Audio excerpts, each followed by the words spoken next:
오늘 우리가 나눌 하나님의 말씀은 아브라함이 믿음에라는 말씀입니다.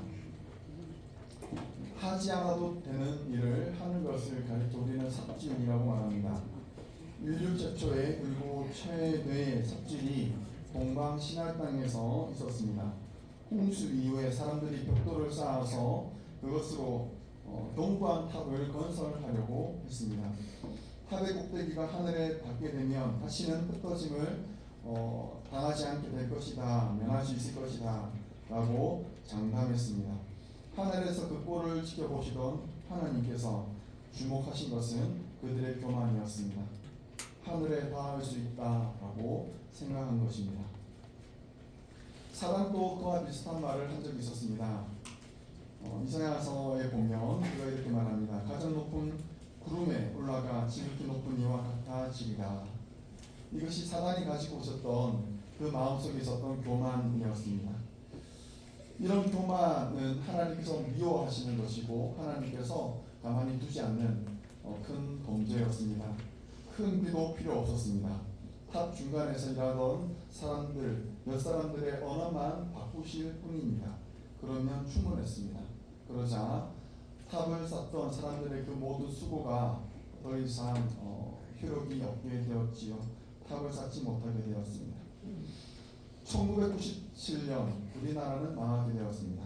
환율은 1달러에 1995원에 이르게 되었고 당시 우리나라 재계 30위에 있었던 많은 기업들 중에서 진로, 산미, 한보와 같은 11개의 기업들이 모두 도산하게 되었습니다. 중소기업은 하루에 100여 개가 망하게 되었습니다. IMF 외환위기 당시 많은 회사들이 상장 폐지가 되었고요. 자기와 가족을 위해서 주식을 무리해서 가지고 있었던 모든 사람들, 그들이 가지고 있었던 모든 주식들은 한순간에 휴지 조각이 되어버렸습니다. 주식으로 미래를 준비하고 안전을 도모하려 했던 그 모든 생각들은 모두 망하게 되었습니다. 우리가 노력해서 쌓았던 모든 것들이 허무하게 무너지는 일들은요, 한 번 더 남아 있습니다. 나중에 우리가 하나님 앞에 서게 되었을 때입니다. 우리가 쌓았던 모든 업적들과 공로들이 냉정하게 부정당하게 될 것입니다. 그렇게 자랑했고 든든하다라고 여겼던 것들이 부질없이 여겨지게 될 것이기 때문입니다. 모두가 휴지 조각이 될 것입니다. 그러나 하나님은 우리를 가만히 두지 않으신다라고 우리가 말씀을 나누었습니다. 자기 아들 예수 그리스도를 우리의 의로 주셨다. 우리가 자랑하는 것은 더 이상 의가 되지 않고 그것은 우리의 힘이 되지 않고 나를 지켜주는 것이 되지 못하지만 하나님께서 우리를 포기하지 아니하시고 자기의 아들을 기꺼이 내어주심으로 그의 아들을 우리의 의로 삼으시고 우리를 구원하셨다.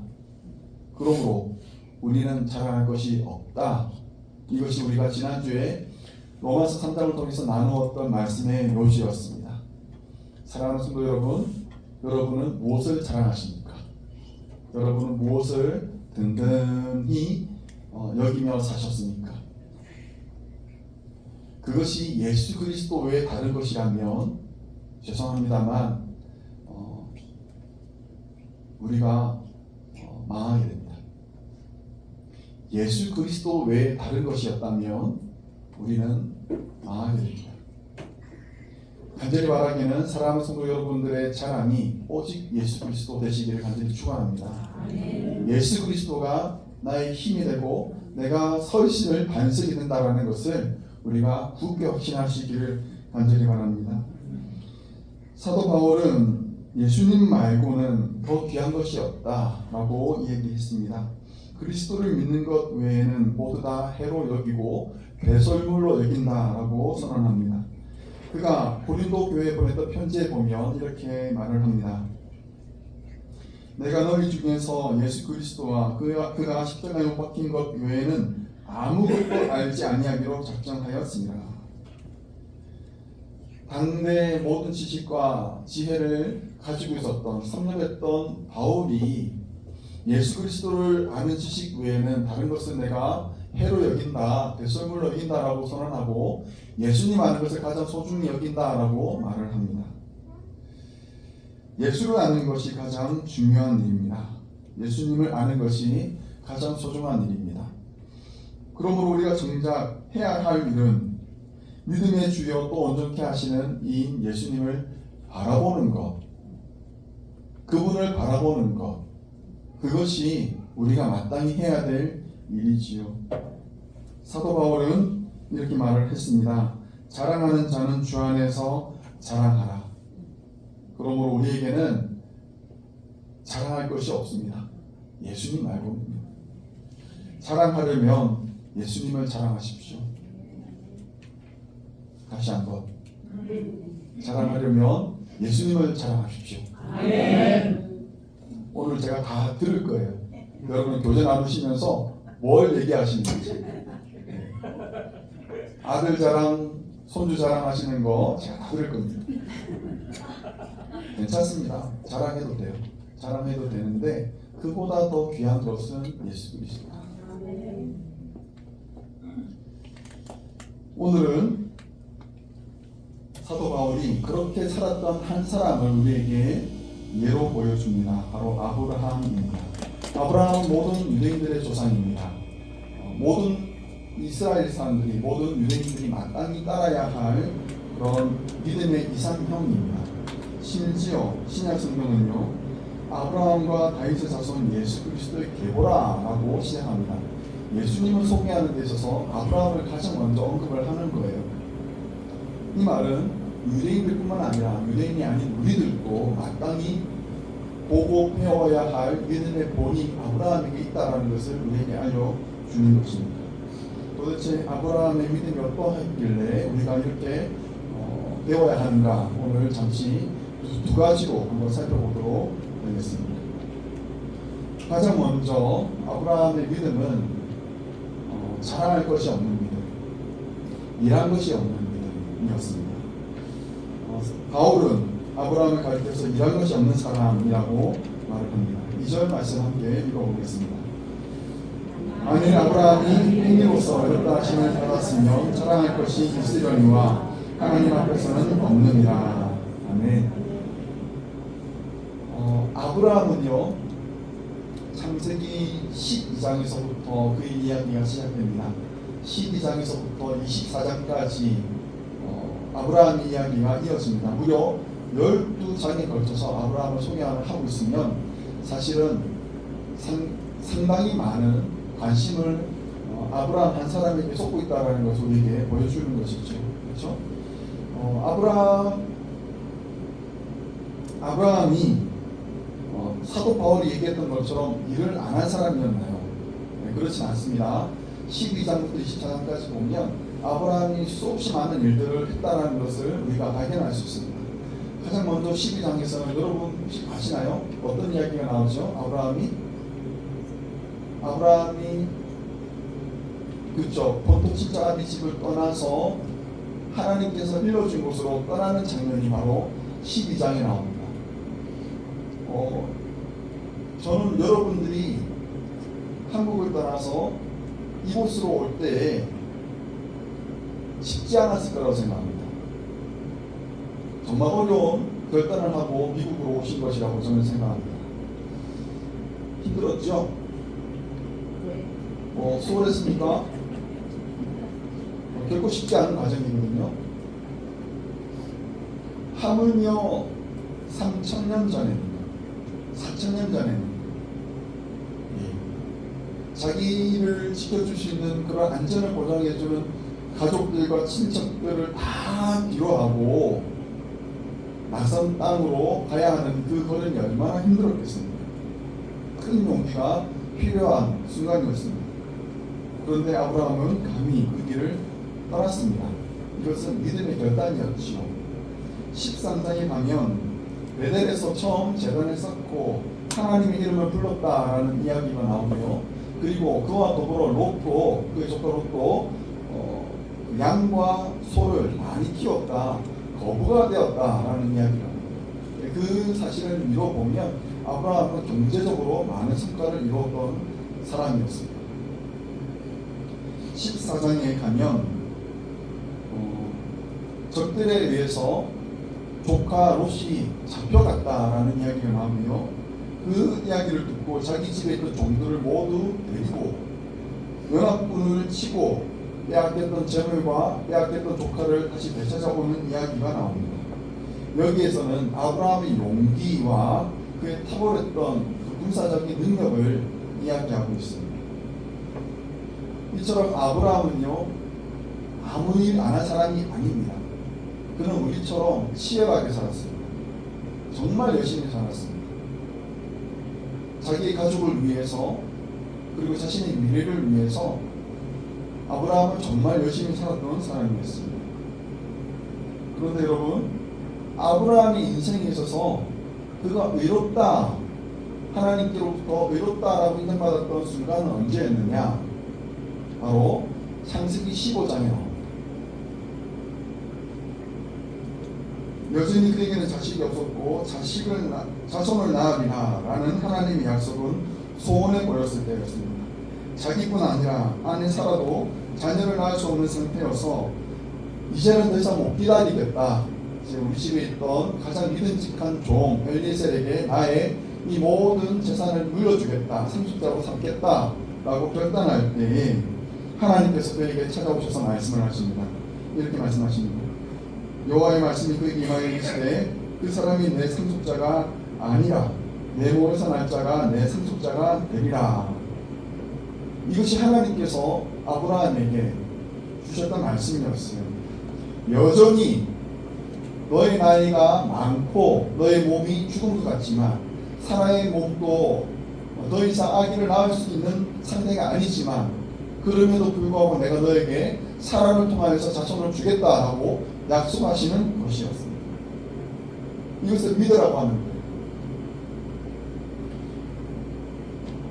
믿어지기 어려운 이야기죠. 그런데 하나님께서는 아브라함에게 믿으라라고 말씀하십니다. 그리고는 하나님께서 아브라함의 손을 잡고 밖으로 나갑니다. 밖으로 나가서 하늘에 있는 별들을 보여주십니다. 5절 말씀, 창세기 15장 5절 이렇게 성경 기록되어 있습니다. 그를 이끌고 밖으로 나가 이르시되 하늘을 우러러 목표를 셀 수 있나 보라. 또 그에게 이르시되 내 자손이 이와 같으리라. 내 상황과 여건을 보며 믿을 수 없는 그런 상황에서 믿음이 퇴색해져 가고 있을 때 그런 아브라함을 붙잡고 내가 너를 통해서 수없이 많은 자손을 줄 거야 믿어 라고 하시면서 그의 손을 잡고 텐트 밖으로 나와 하늘의 별들을 보여주시는 거예요. 너무 로맨스가 있지 않습니까? 그렇죠? 그러니까 부천부천하는 말이 맞는 것 같습니다. 하늘의 별을 보여주면서 믿어 그러면 믿을 것 같습니까? 근데 아브라함은 믿었던 거예요.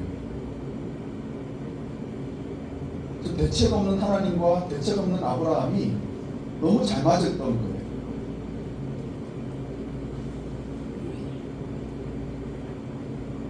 절 말씀에 이렇게 성경은 말합니다. 같이 한번 읽어보겠습니다. 아브라함이 여호와를 믿으니 여호와께서 이를 그의 의로 여기시고 아멘. 그가 본토 친자아비집을 떠났던 그 순간 그가 경제적인 부를 많이 쌓았던 그 순간 군사적으로도 자신의 능력을 보여줬던 그 순간보다 하나님께서 귀하다라고 여겼던 바로 그 순간은 그가 하늘의 별을 바라보면서 하나님의 약속을 마음으로 믿었던 그 순간이었습니다. 마음으로 믿었던 그 순간을 하나님은 귀하게 여기셨고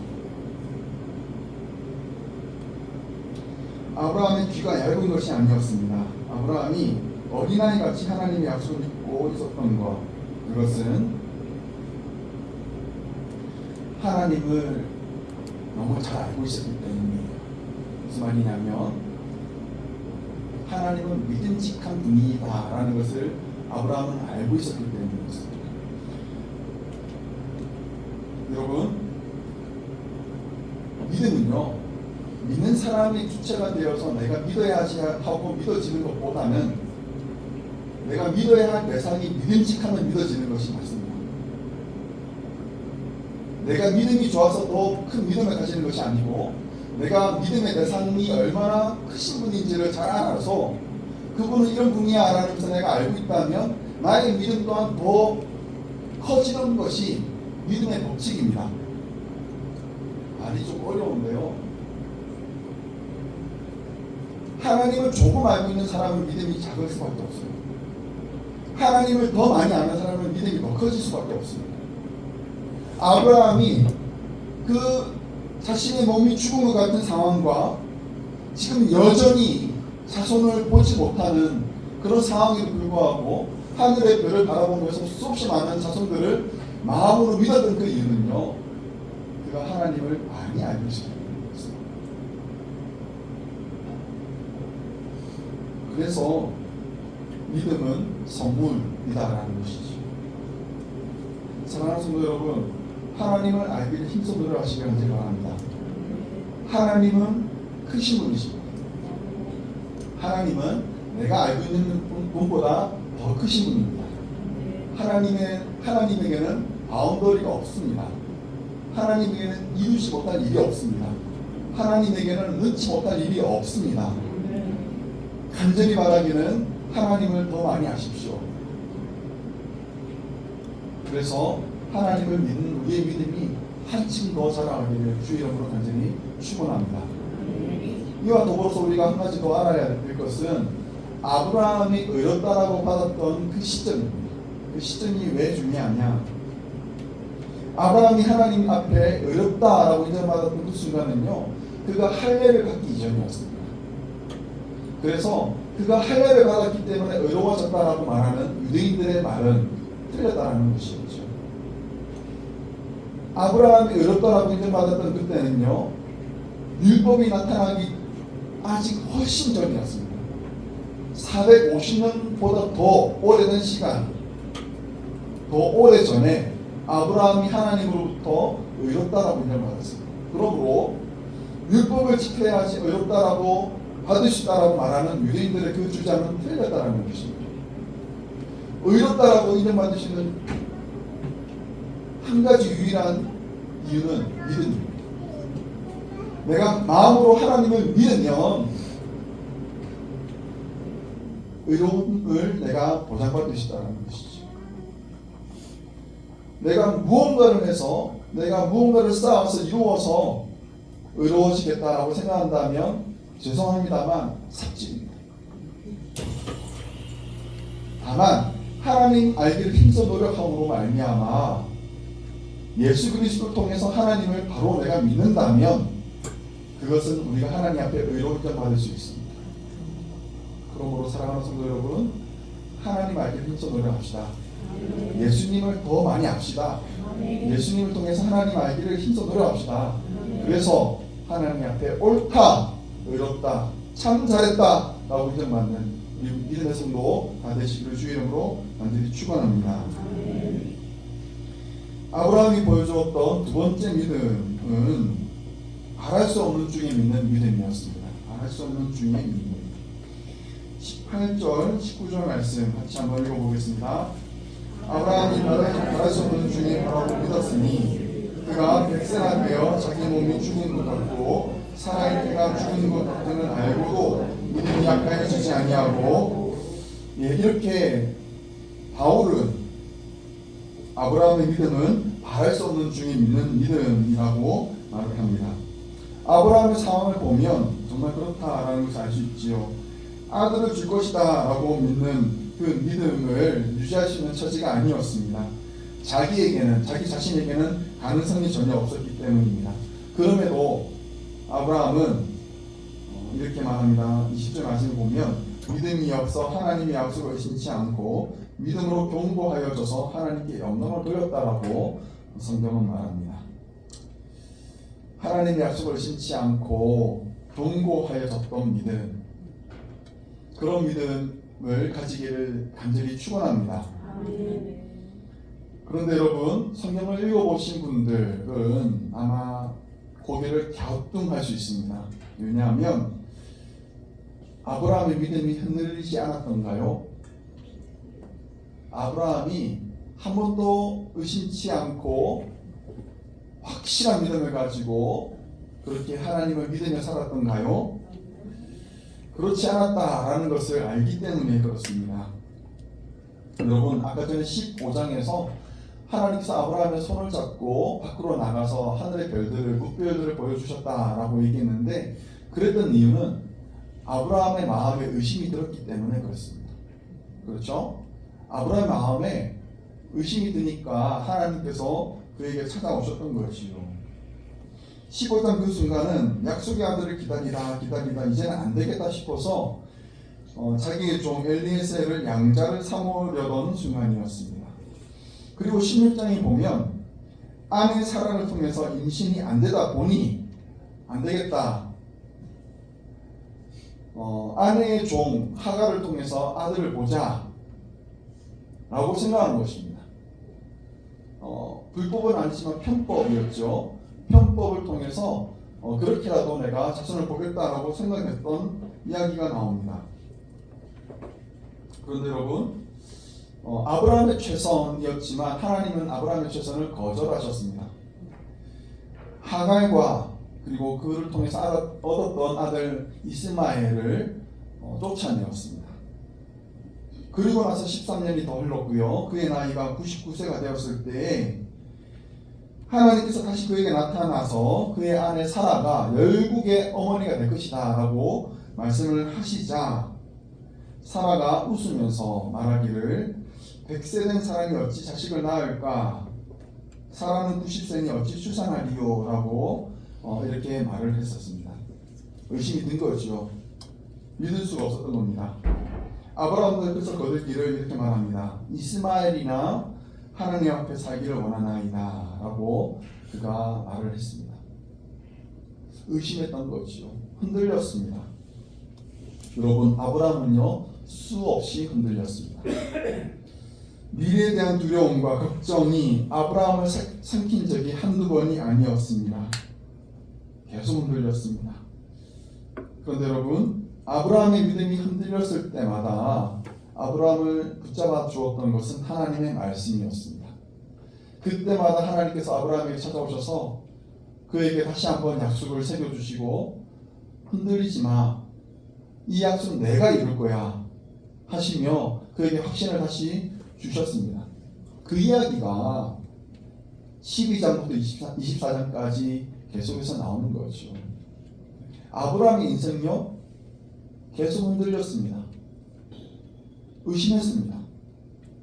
그런데 그럴 때마다 하나님께서 그에게 찾아오셨어요. 말씀으로 붙잡아 주셨습니다. 다시 그가 믿음의 자리로 서게 하셨습니다. 그리고 나중에는 결국에는 하나님의 말씀대로, 약속대로 이루어졌습니다.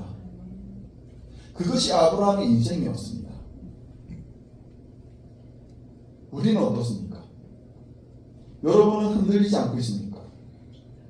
여러분은 확고한 삶을 살고 있습니까? 죄송합니다만 흔들릴 때가 더 많은 것 같았습니다. 하나님께서 말씀하셨지만 그것이 내 마음에 확신이 되지 못하고 흔들리는 것을 우리는 경험했습니다.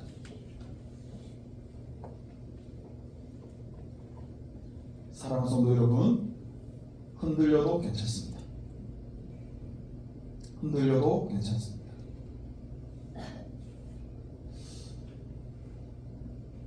배는 흔들리게 마련이죠. 배는 흔들리게 마련입니다. 계속 흔들립니다. 그럼에도 불구하고 배는요 자신이 목적하는 방향을 놓치지 않습니다. 그 방향만 놓치지 않으면 흔들리더라도 나중에는 소망의 항구에 이르게 됩니다. 우리의 성도의 삶도 마찬가지입니다. 흔들릴 수 있습니다. 어쩌면 우리는 연약하기에 흔들리는 것이 당연합니다. 그런데 그럴 때마다 우리를 붙잡아 주는 것은 하나님의 말씀입니다. 하나님의 말씀이 나에게 방향이 되는 거예요. 나침반이 되는 거예요. 내가 그 나침반만 놓치지 않으면 됩니다. 그러면 됩니다. 그러면 하나님의 약속이 우리 연약한 인생을 통하여서 드러나게 됩니다. 내가 드러냅니까? 아니요. 하나님이 결국에는 우리를 통해서 나타나게 하실 것입니다. 흔들리는 것, 의심하게 되는 것, 주저하게 되는 것, 부끄러운 일이 아닙니다. 부끄러운 것은 흔들렸는데 내가 하나님 말씀으로 다시 돌아가지 않는 것이에요.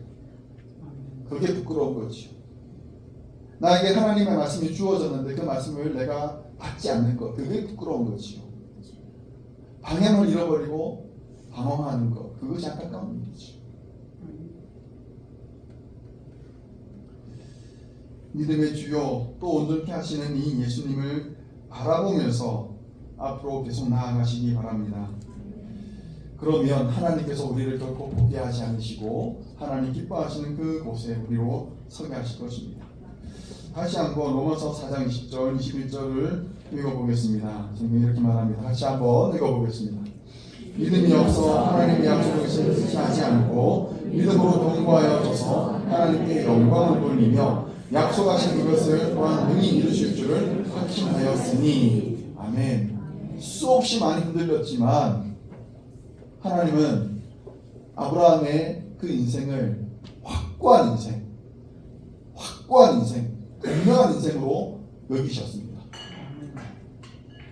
저와 여러분의 인생이 그렇게 되기를 간절히 축원합니다. 하나님께서 그렇게 여겨주실 줄 저는 믿습니다. 한 가지만 더 보면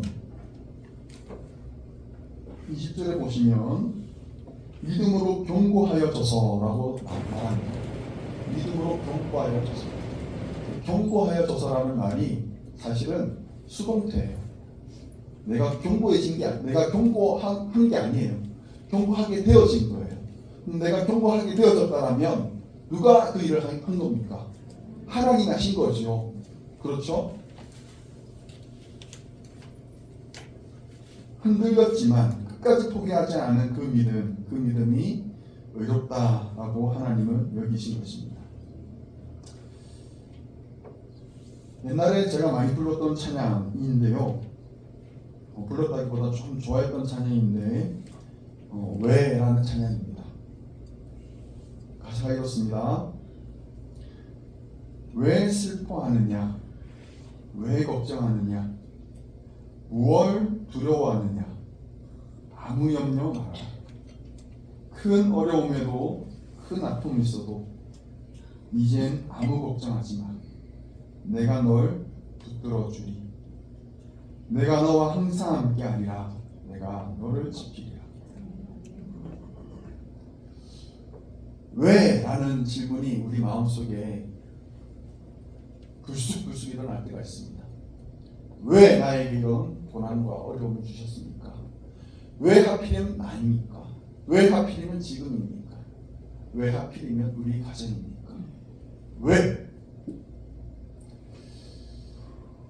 흔들릴 수 있습니다. 의심이 일어날 수 있습니다. 그런데 사랑하는 성도 여러분, 우리 하나님의 약속은 이렇습니다. 이사야서 41장 10절 말씀 우리 같이 한 목소리로 하나님 말씀 받겠습니다. 두려워하지 말라. 내가 너와 함께하리라. 놀라지 말라. 나는 내 하나님이 되리라. 내가 너를 굳세게 하리라. 참으로 너를 도와주리라. 참으로 나의 여러분 오른손으로 너를 붙들리라. 아멘. 우리가 흔들린다 할지라도 우리를 정죄하지 않으시고 우리를 질책하지 않으시고 오히려 우리를 불쌍히 여기시며 긍휼히 여기시고 내가 너를 버리지 않을게. 내가 너와 함께 할게.